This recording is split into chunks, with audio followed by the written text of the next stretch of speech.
Is expressed for the following program. If you are easily triggered or offended, please exercise caution while viewing this program, because the hosts really don't care. Warning, this show is not for children, and not for coworkers either.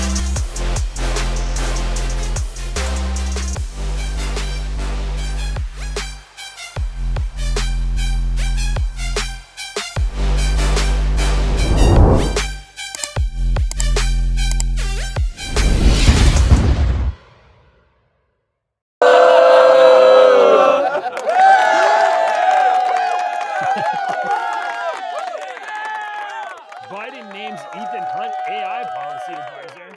That's the craziest show. What happened to your volume, JJ? Oh, is my volume? Is it down or up again? Down. Oh, okay. Hold on. I can adjust it up. Hey, if you put a question mark at the end, it's a question. It's not a fact statement. Not liable.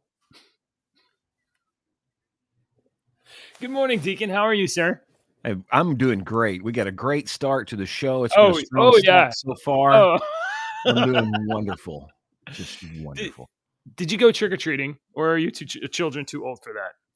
No, we didn't celebrate trick-or-treating when the children Oh, were right. young. Yeah, you've told me this like a bunch of times. I know. Yeah. My wife historically not into Halloween at all. Like, and about like 5 years ago, she was like, I guess we can give candy out to kids. And this year she's like putting up decorations for Halloween.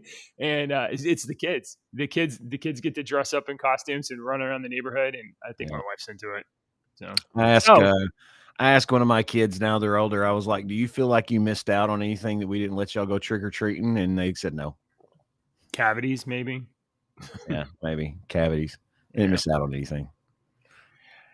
My kids do not wait for Halloween to start dressing up either, by the way. Every single day.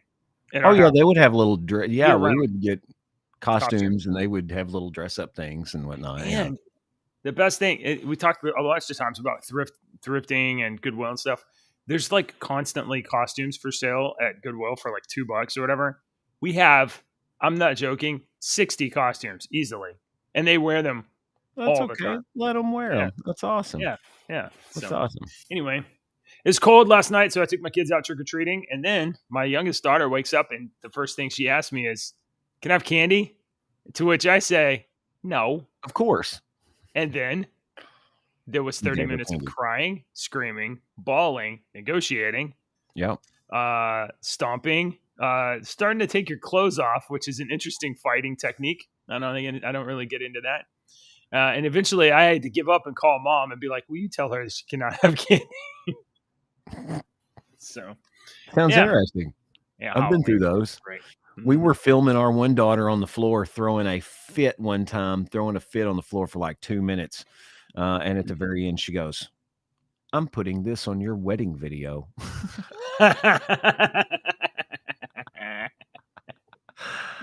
All right, let's get to the song of the day. We can talk about Joe Biden and his new favorite movie.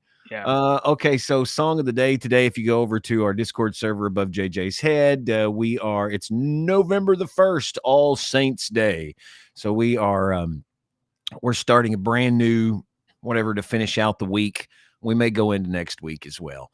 But we're highlighting German bands for our buddy Do Good, who lives in Germany, who is an honorary Kentuckian. And I thought, let's talk about some awesome German bands. And we really should have played these guys yesterday, but we can play them today.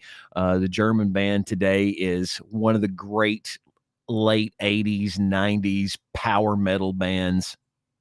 Why'd you take it down? I didn't mean to. Do Good's talking. My bad.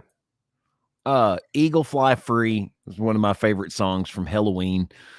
This German rock band. They are a power metal band. I listened to them a lot in the 90s with like Yngwie Malmsteen and Racer X and Paul Gilbert. And they're just really awesome 80s, 90s metal that if you like that kind of stuff and you've never heard Halloween, just listen to some of their 80s, 90s stuff. Like the album that this came off of came out in like 87, 88, I think. So check it out. If you've never heard it, you'll definitely be like, oh yeah, that's from that's 80s metal. But it's awesome. So the interesting thing yesterday is that after the show, Do Good said, or right at the end of the show, he said that he probably couldn't name that many German bands that he actually liked. So I'm wondering how many days are you going to be able to do German? I'm not German going to go bands? 30. Yeah. Lord, no. I was thinking, well, I could finish out this week and maybe double up on a couple of days, maybe double up tomorrow and I Friday. thought you said an entire month yesterday. No, not an entire month. I was like, how are you going to do that? All right. Maybe 2 weeks of German bands. You know what would really top it off, Deke, is if you wore Lederhosen on the show during one of those days. How do you know, JJ, that I don't have it on right now? Okie dokie. All right. You don't know? I don't know. I mean, maybe you do. You haven't seen You have I'm a wearing hoodie below my on. waist. You might have it on under right. the hoodie. Could just be Deke in Lederhosen. Hey, AI, draw Deke in Lederhosen, please. Thank you. I'm going to see that. Oh, you've got it incorporated into your house now? No. It's no. AI news. Beep, bop, boop. Beep, I do bop, have boop. some. I think I do have some AI news today. Okay, good. We'll we can get into that. Let's talk about Pedo Pete and his new favorite movie in the whole world. Oh my God. Okay, so Deke sent me this morning, and I thought, well, this is just great. This is hilarious. And we're joking, of course, but did Biden name Ethan Hunt an AI policy advisor? That sounds absolutely silly. Here's the story from Deadline News. Joe Biden's concern about AI grew after watching Mission Impossible: Dead Reckoning. Now, our title of our show is a joke, but this is dead serious. The president of the United States finally became concerned about AI after watching a Tom Cruise cartoon action movie. Dead Reckoning Part 1 is cited as being one of the main reasons President Joe Biden became more worried about the effects of AI. Quote, if he hadn't already been concerned about what could go wrong with AI before he saw that movie, he saw plenty more to worry about. Reed, Chief of Staff Bruce Reed told the Associated Press.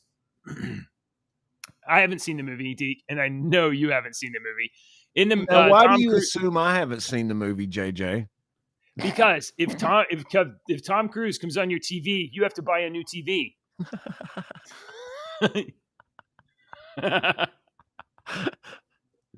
Very Tom Cruise is villain and is a sentient and rogue AI known as the Entity that sinks a submarine and kills the crew in the movie's opening minutes. Biden has already been concerned after seeing AI deepfakes of Joe Biden. In his remarks on Monday at the signing of an executive order to establish guardrails around the fast emerging technology, Biden said, I watched one deepfake video of me. When the hell did I say that? He joked. But all kidding aside, a 3-second recording of your voice to generate an impersonation good enough to fool your family or you, I swear to God, take a look at it. It's mind-blowing, and they can use it to scam loved ones into sending money because they think you're in trouble. Joe Biden caught up Monday with us 2 years ago. A year ago. All right. For real. Is this what we have to do? Is this what we have to do to get the president of the United States to make policy that approaches reasonableness? Is that we have to make cartoon movies and then if we showed Joe Biden Back to the Future, we'd have a lightning czar and try to harness the time travel ability of lightning. Yeah. I told Deke before the show that he tried to name Sean Connery a NASA advisor after watching Moonraker. Somebody had to tell him Sean Connery's dead. All right. Anyway, that's pretty good. Maybe we'll see some more fun stories like that about Biden. Does it make him more likable once you kind of realize he's a airhead? Ask that question again. I know. Does it make him more likable because he's a dumbass? No. Is that what question you're asking? There is nothing at this point that would make me like that pedophile. Nothing. There's not one thing. He could save a busload of orphans and nuns from falling off a cliff single-handedly, and it still would not change my opinion on that guy. Right. I'm sorry. I'm Yeah. just one of those closed-minded Well, dumbasses, I guess, no, there's that there's don't people out there educate that myself on anything. there's people out there that like Joe Biden. 81 million Americans think he's the bee's Well, knees. Statistics are really cool things, according to my buddy JJW. And you got a certain percentage that are just, and then you got a certain percentage that are like, what are these people doing? See what I mean? Yep. Okay. Hey, yesterday we talked about the National Archives being sued with a FOIA request, and the National Archives came back with the FOIA request and said that that there were potentially 82,000 emails, maybe 82,000 pages of emails belonging to email pseudonyms and pseudonym identities of Joe Biden from when he was in the White House as vice president for 8 years, including an email address, Robert.Peters. Bob Peters. Bob Peters. Yeah, Bob Peters, which No, is it was Robert. infamous. It was Robert. Robert Peters, which is an infamous pseudonym that his son saved his name in the phone as Pedo Pete. So FOIA request said 82,000 pages. How many pages of that was turned over to Congress on a request? Is this like a Jeopardy question? Yeah, it is a Jeopardy question. Out of 82,000 pages, how much of that was turned over to Congress? Mm-hmm. You can take a ballpark guess. Tell you what, if you can get it within, you got a number? Oh, very close. That is actually very, very close. Out of 82,000, 14 pages of emails. Dang. 14 pages out of 82,000. House Oversight Committee Chairman James Comer on Tuesday accused the Biden administration of obstructing his impeachment inquiry, revealing it had turned over to the congressional investigators only 14 out of 82,000 pages of emails that the National Archives located from Joe Biden's private pseudonym email account. Well, that's 14, I guess. Yeah. This lack of transparency from this self-identified most transparent administration in history is looking like an obstruction every day. Congress needs full access to these records and others as part of our investigation into Joe Biden and the Biden family corruption. The House Oversight Committee will continue to use the power of the gavel to obtain records necessary in our investigation. The problem with these 14 pages is, when you print up an email, and it'll print just one email, one little short 2-sentence, one paragraph, and it'll print 3 pages of headers and headers and footers. Yeah. The headers on one page, the bodies on one page, and the footers. Right. Yeah, you're getting 14 pages of headers and footers. That's all you're getting. Yeah. Here you go. Wow. All right. Oh, Robin. Remember, there was Robin Ware 456, J.R.B. Ware, and Robert L. Peters. Yeah. At PCI.gov. Yeah. So we'll see. We'll see how that turns out. I bet that's going to just go great. So I know that I think you and I both kind of share the opinion that we really don't want to have too much opinions about Israel, other than the fact that I don't want to be at war. You don't want to be at war. We should definitely not be at war, and we shouldn't be sending anybody over there to be at war or spend any money killing people. I woke up this morning and I read this headline from The Guardian. And my first question was, how accurate is this headline? I don't really know, but I don't like the headline. Here it is. Dozens killed after Israeli airstrikes on a Gaza refugee camp. Well, that sounds really fucking bad. That sounds like a lot of innocent people probably got killed while Israel was trying to also kill Hamas. An Israeli military leader says it bombed Jabalia camp to target a key Hamas commander, Ibrahim Biari. And then there's even a quote, I believe, down here. The bombardments have killed at least 8,500 Palestinians, including 3,500 kids, according to Hamas health ministry figures issued before the strike on Jabalia. That sounds terrible until you read the part where it says, according to Hamas, who have absolutely lied remember the hospital, bombing incident that they bombed their own hospital and then blamed it on Israel. The numbers are appalling, said a UNICEF spokesperson, James Elder. Gaza has become a graveyard for thousands of children. It's a living hell for everybody else. That's not the quote I was looking for, though. There is a quote about from the military leader, I thought.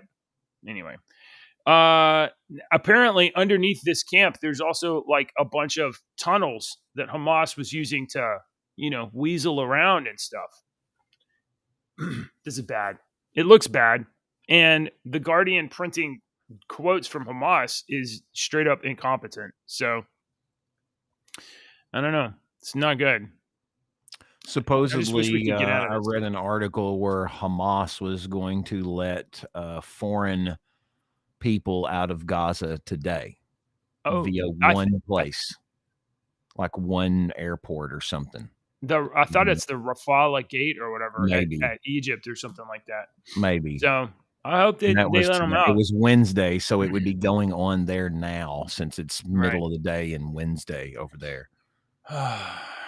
I don't like the fact that Israel is bombing civilians trying to kill I don't like Hamas. the fact that a bunch of people were trying to have a music celebration and paratroopers came in and slaughtered them. And not only slaughtered them, but they took their bodies and, did just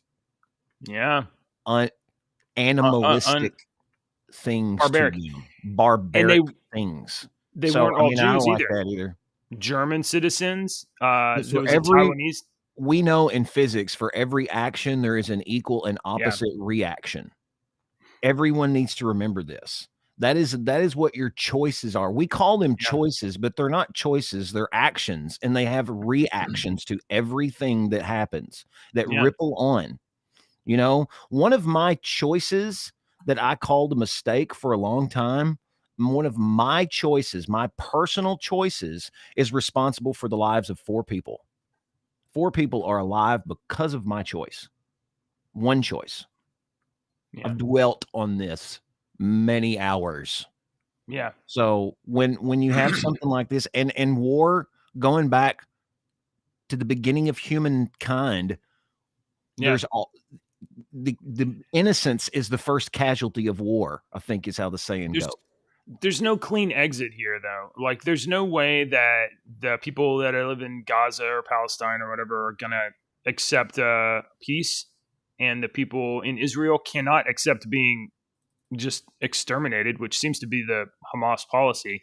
So this is like a quagmire of all quagmires. The only good news out of this, apparently, is that the United States is no longer interested in war in Ukraine, because now we get to do war in Israel.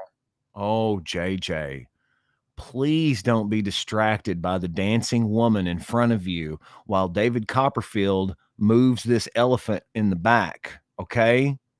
Please don't think that we are done with Ukraine because we've got the desert going on in the sand war. All right? Don't even think that we're done with the snow war. All right? You haven't read the stories that basically everybody's saying that Russia won the Ukraine war. Everybody except Zelensky. Zelensky's the only one that believes that they're going to win.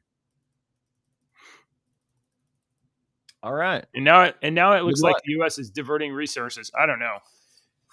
Can we just not be involved? Just telling you. Pay no attention to the man behind the curtain. Pay attention to the floating head with giant fireballs. Here's another interesting international story. And I'm going to put this straight in the camp of like, well, I didn't know that. From Breitbart News, China confirms communist purge has targeted 500,000 officials in 2023. The Central Commission for Discipline Inspection of the Chinese Communist Party announced on Sunday that 405,000 officials at all levels were punished during the first 9 months of 2023. You're not a good enough communist, you're going to communist jail.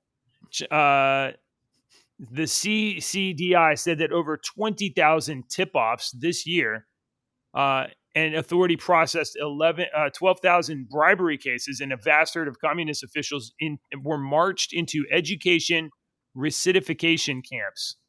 So you mean to tell me the communists are acting exactly like communists would? This is what this story is? Yeah, That right. communists are acting communist. They're acting very communisty. And This story is so hilarious. the thing is, Of course they're going to do that. Of course they are. the thing is, even though it's like obvious, it's not only obvious, it's outright it's like saying the sky is blue. It's printed on paper, and there are still American leftists that are communists that think that that is the path to utopia and freedom and everybody being happy, and they think that that is the answer. And the very obvious consequence of pursuing socialism and communism in the United States is that in, I don't know, 50 years, this will say America confirms communist purge has targeted nearly 500,000 officials in 2023. So how long do you think it takes blue-haired or purple-haired weirdos that are, communists to read that headline and be like, oh, wait a second, purged, marched into camps? That's exactly what they think. That's what that headline made me think until you started reading it. I was like, they got rid of 500. They got rid of 500,000 communists in the government. Doesn't it read that way? It kind of seems that way. That's what I was thinking initially. That was one of the first thoughts that went through my head until you started reading it. And I was like, oh, wait a minute. It couldn't be more clear. And yet people are going to read it wrong. I can't believe people are going to read it wrong. And they're going to think like, oh, China's getting better. Communism's great. All right. I like Twitter. Do you like Twitter? Are you on Twitter very much? I know sometimes you post. I'm not on Twitter for political stuff. I still have political stuff that comes through my algorithm, but I usually talk gaming and stuff like that. Yeah. I'm not a Twitter blue checkmark subscriber, but I might become one. I might do it because that basically allows you to purchase legitimacy, and people have to take your opinion, more seriously. Oh, really? That's what that means? Because I haven't been doing that. And if that's what I'm supposed to do, if that's what I'm supposed to do, shit. You don't treat the blue checks more importantly than everybody else. I didn't know I was supposed to. Yeah, that's right. Oh my goodness. So they buy that and they have more status than me? Yeah. Literally, you pay money and then you are more important than the poors. Okay. Well, hell, I didn't know that. My bad. Yeah, right. Oh, speaking of, let me tweet the show.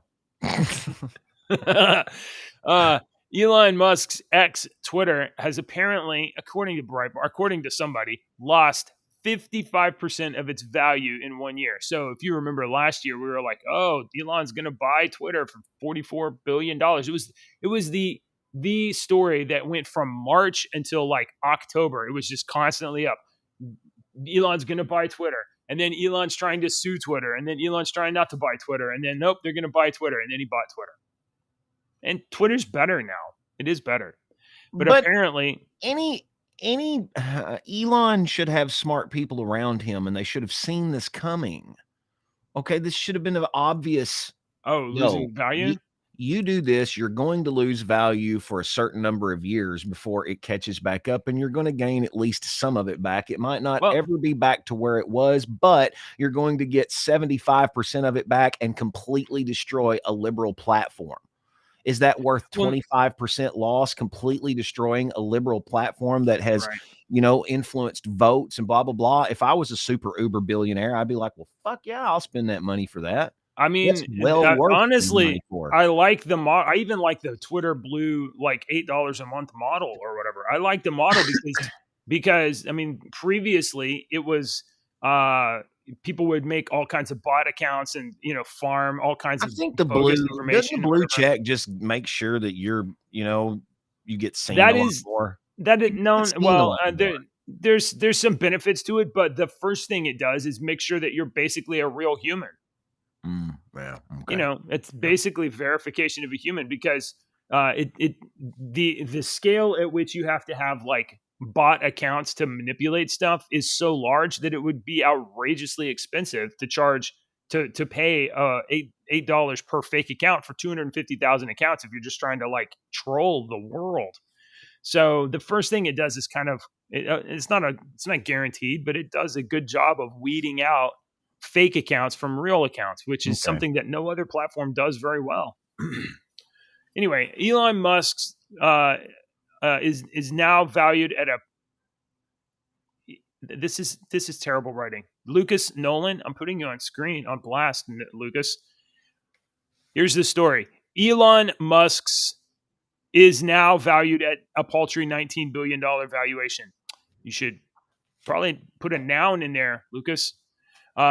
Just 1 year after Tesla and SpaceX tycoon paid $44 billion to take easy on Lucas. He's 15 years old. He just passed English 2. Okay. High school English 2. You need some nouns in there. Homie. We have not learned about past participles yet. Okay. Go easy on him, dude. Yeah. Fortune reports that Elon Musk's Twitter X has unveiled a new equity plan for employees that rewards them with restricted stock units, pricing each share at $45. This calculation results in an overall valuation of the company at $19 billion, a drop of 55% from Elon Musk's initial price of $44 billion. Other organizations that contributed to Musk's takeover have taken even more extreme losses. Axios reported that Fidelity invested $300 million into Twitter buyout and has now written down the value of investment by a startling 65%. I don't agree with this because I think Twitter is very obviously the platform where people are engaging with political figures and power figures. And all of the other platforms, they don't mean anything. We had what's his name? Zuckerberg. They rolled out something called Threads. Yeah. Immediately lost 80%, and now I don't think anybody goes there. So, there's, as far as social media goes, there's Twitter, and there's really everything else, in my opinion. And that's just how I kind of feel about it. So it's got to be worthwhile. It's got to be worth more than this. I don't know. Okay, right. Moving on. What do you want to talk about? You had this story here from a Mayorkas. I thought it was interesting. I can't stand this guy. I put that clip in there because I thought I would maybe run the video clip, but he's just he literally just refuses to answer questions. It's so frustrating. And this is an appointee. There it is. There, I found it. I'm going to play a little bit of the clip because this, I think Rep. Johnson. Let's see.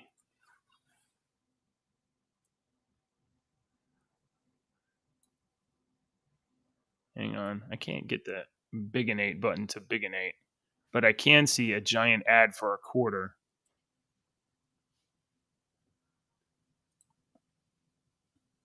Please be patient. Jeez, dude. Well, I know. We're waiting.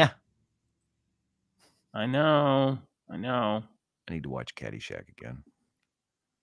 Caddyshack 2. This thing is straight up just killing my browser. Here we go. I think. Well, you don't gotta click on it, dude. Jesus, it's taking 5 minutes to talk about some shitty little story. No. We ain't gotta click on it. All right, so here we. All right. It's ready now. Okay, so Mayorkas is the guy in charge of immigration in our immigration failure. So here's a little clip of him being questioned by Congress.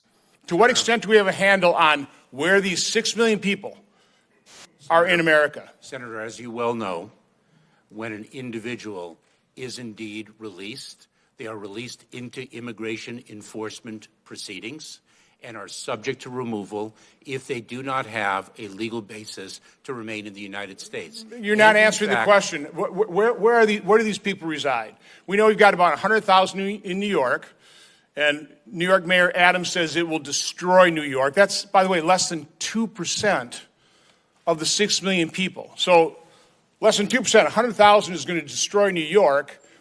What's happening around the country? I'm not going to get answers. That's not an unreasonable question. No, it's not. That's not an unreasonable question.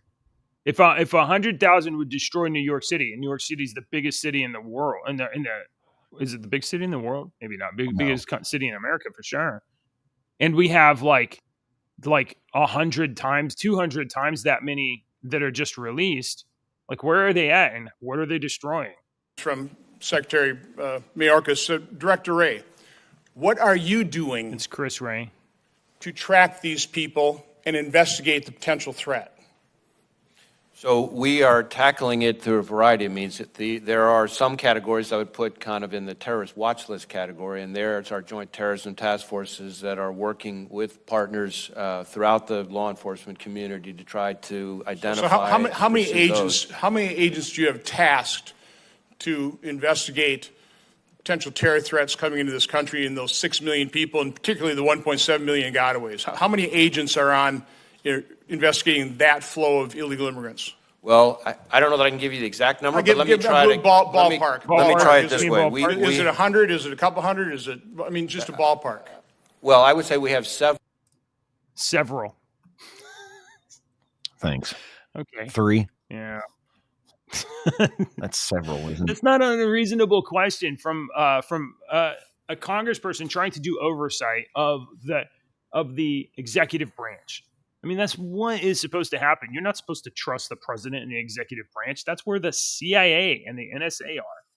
So if our representatives can't get straight answers out of these people, who can? And how do you know that what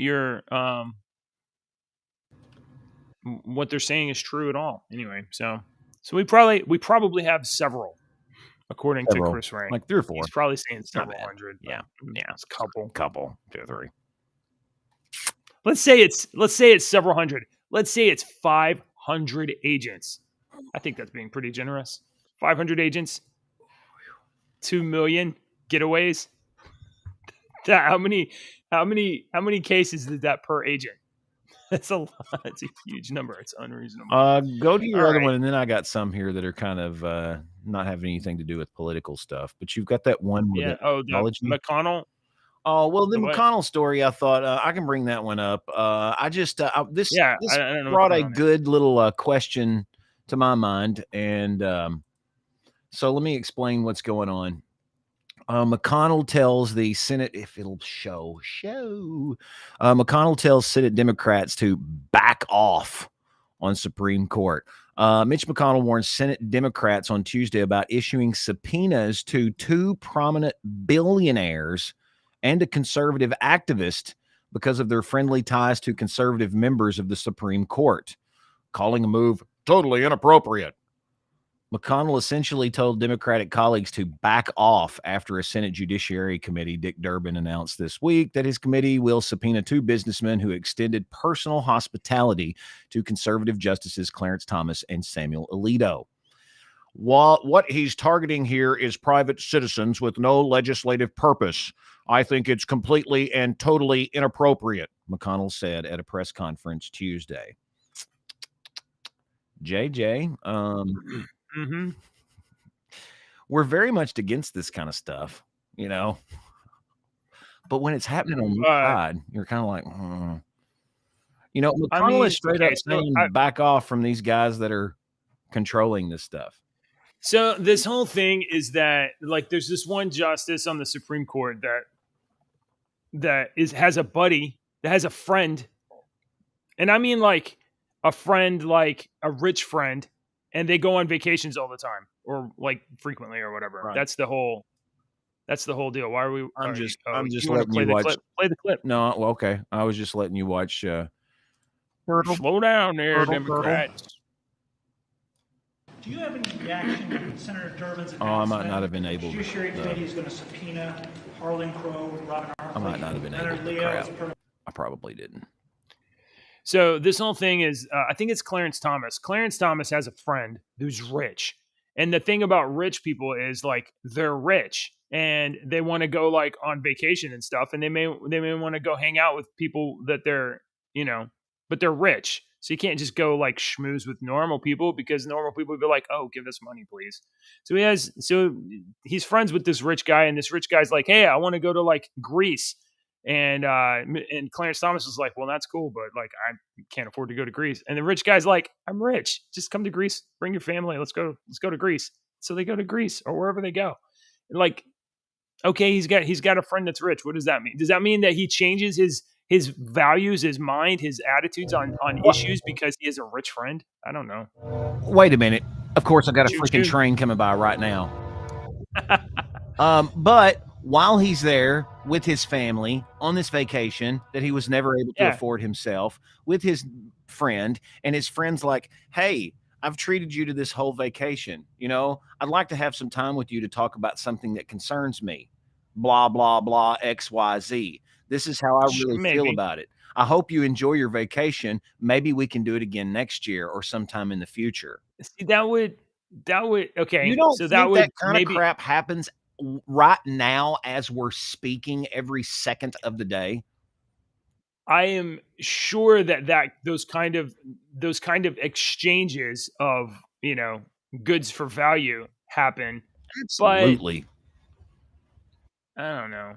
I mean, like, okay, so what you're insinuating is that there's like this corrupt rich person that wants to get something from I'm not Thomas. insinuating nothing, JJ. No, I'm listen, pointing it no, let me out. tell you. Okay, but what if what's the alternative hypothesis? The alternative hypothesis might just be like they've been friends forever and they go on vacations. Maybe this is just what rich people do. Maybe. I mean, Clarence Maybe Thomas just monkeys can't might go fly to schmooze my with normal butt. people. You got to live in the real world, JJ. Come on. What if I was like, hey, Deke, I'm going to go to, I don't know, Florida, and we'll be passing through Kentucky. Do you want to bring your family and go? You know? We've known each Like, other that's for not- 10 years, but if you were a Supreme Yeah. Court justice and I was a billionaire and some fucking law was fixing to come through that was going to cost me about $300 million on one of my companies, Yeah. I'm absolutely going to get your thing ear is- and talk to you about this law coming up that's going to lose me a bunch of money. Yeah, but even if like the Supreme Court is the last place to use a lever of power like that. The place where you can get effectively stuff done is the Congress or maybe the president. The Supreme Court is only activated when the cases get challenged and brought before the court, and then only if the court picks up the case. I'm saying in terms of like return on investment, it's the least valuable way to be corrupt. There's way more valuable ways to be corrupt. As a billionaire, I'm definitely not going to be taking a Supreme Court justices on my vacation to Greece. Okay. All right. So now your argument is, and maybe it's valid, maybe it's not, is that Clarence Thomas's friend, purportedly, that's how he's described it, friend, is a super corrupt manipulator of government at all levels. You're so let's find why evidence are you of that. trying to defend this so badly? Why can you not I'm just not. accept that there is corruption going on and that this is Oh, corruption? I'm sorry, it's corruption on the conservative side. Okay. We can't just turn a blind eye to the shit that happens for us if we're going to point it out for what happens with everybody else. Let me tell you about Or what if it's not radio. Is it possible that it's not? Radio. In the 1950s, there was this big payola scandal in the 50s and the 60s. Radio was getting paid by record companies to play certain records. That's why all of those records from the 50s and the 60s and whatnot are big, and you know them. The certain songs is because the radio stations were paid. The DJs were paid to play them. It was a big scandal, big thing. New law enacted, payola scandal, and so can't do that anymore.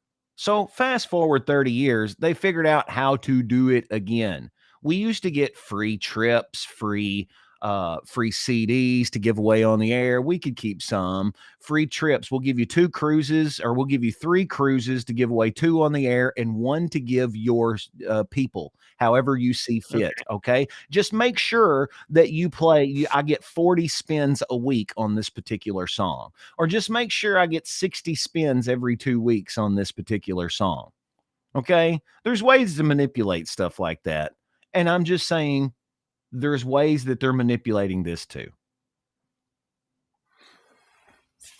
Well, I'm just looking a little bit here, and apparently Clarence Thomas's benefactor's name is Harlan Crow. and they're trying to pull him in front of Senate Democrats to like raise questions or whatever. Okay, fine. Apparently, he had offered to provide 5 years of finances, like financial records, and the Democrats were like,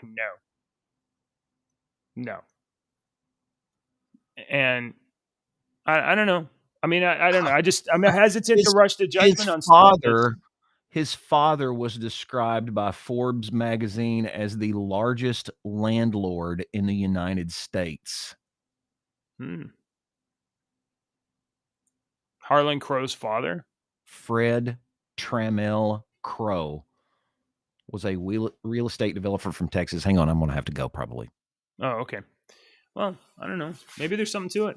I'm okay with them people looking into things.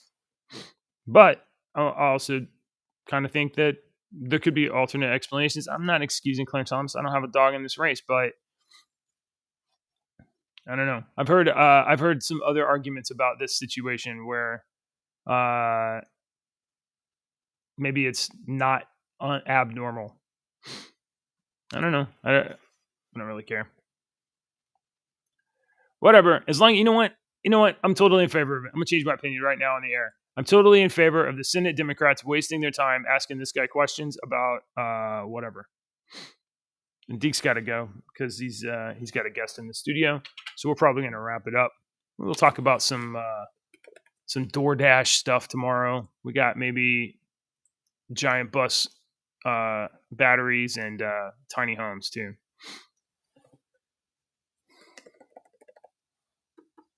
Yeah, he's definitely got a guest in the show there. Okay. I'm going to just do Deke a favor, bring that to a close, and let's look over this real quick. We got anything else here that's interesting? Deke brought this story up about treating cancer with soap. Oh, there's Deke. Hey. No, I'm going to have to go. I got 6 people that just walked into my Holy studio. moly. Yeah, so I got to go. I'll see y'all tomorrow. All right, bye, guys. All right, so let's look at this and then we'll go because I just think this is interesting. From Deseret News.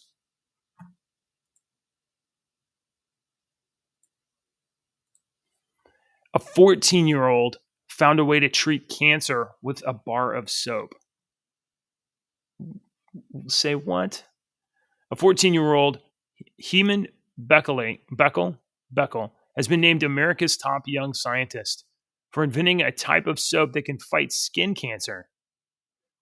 Washington Post detailed Beckel's soap as he explains it would be made with compounds that could reactivate the cells that guard human skin, which would then allow them to fight off cancer.